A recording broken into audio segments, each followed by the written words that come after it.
ప్రకాశం సింగరాయకొండ మండలం పాకాల రచ్చబండ్లో APCC chief YS Sharmila పాల్గొన్నారు. ఉపాధి హామీ పరిరక్షణ యాత్రలో భాగంగా ఆమె ఉపాధి హామీ కూలీలతో ముఖాముఖిగా మాట్లాడారు. కూలీల ఇబ్బందులను షర్మిల అడిగి తెలుసుకున్నారు. నాటి ప్రధాని మన్మోహన్ సింగ్, అప్పటి సీఎం రాజశేఖర్ రెడ్డి హయాంలో మహాత్మా గాంధీ ఉపాధి హామీ పథకం ప్రారంభించారని చెప్పారు.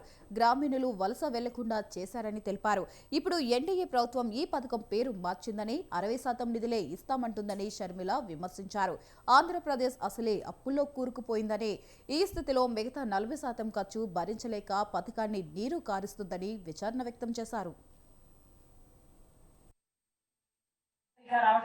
పని సరిగ్గా కల్పించడం లేదు. ఇప్పుడు వీళ్ళు ఇంకో కొత్త చట్టం తెస్తారట, కరువు పని తీసేస్తారట. ఈ కొత్త చట్టంలో కేంద్రం డబ్బులు ఇయ్యదట. ఇది వరకు మొత్తం డబ్బులు కేంద్ర ప్రభుత్వం పెట్టుకుంటే ఇప్పుడు 60 రాష్ట్రాల మీద ఈ భారం వేస్తే ఇక ఈ పథకం నీరు కారిపోతుంది. ఎందుకంటే మన రాష్ట్రం దగ్గర డబ్బులు పెట్టుకోవడానికి డబ్బులు లేవు. ఇప్పటికే మన రాష్ట్రం ఒక అప్పుల కుప్ప అయింది. ఇక మన రాష్ట్రం పెట్టుకోకపోతే కేంద్రం ఇవ్వాల్సిన 60% నిధులు కూడా ఇవ్వాల్సిన పని లేదు.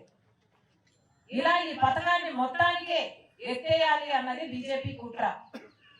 మీ ఊరికి రెడ్డి గారి కొడుకై ఉండి ఉపాధి హామీని కూలీ చేస్తుంటే కనీసం ఒక్క మాటైనా మాట్లాడడం లేదంటే మరి జగన్మోహన్ రెడ్డి గారికి బీజేపీని ఎదిరించే సత్తా ఉన్నట్ట లేనట్ట?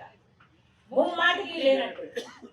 అందుకే చెప్తున్నాం, ఈ రోజు ఉపాధి హామీ పథకం నిలబడాలి అని కొట్లాడుతున్న ఏకైక పార్టీ కాంగ్రెస్ పార్టీ.